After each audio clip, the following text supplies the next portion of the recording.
In this video, we're going to show you how you can turn on private browsing in Safari on an iPhone. Before we get into this, make sure to like the video and subscribe to the channel with all notifications on. It really does help out the channel.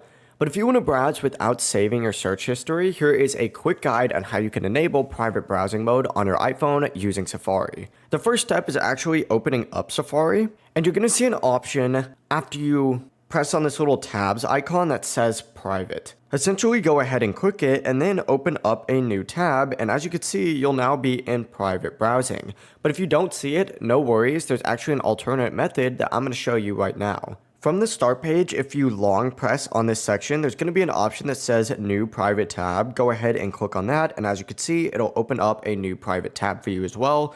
But if you still don't have this icon, here's how you can fix it. First things first, exit out of Safari and open up settings, and from settings, go ahead and navigate down to screen time. Open up screen time, and from here, go ahead and find content and privacy restrictions and open that up. Click on this App Store, Media, Web, and Games section and find this web content option and make sure that it is on unrestricted access.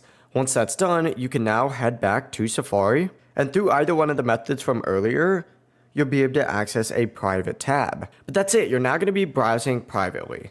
If this video did help you out, make sure to like the video and subscribe to the channel with all notifications on. It really does help out the channel and lets us know that you want more content like this. Have a great day. Peace.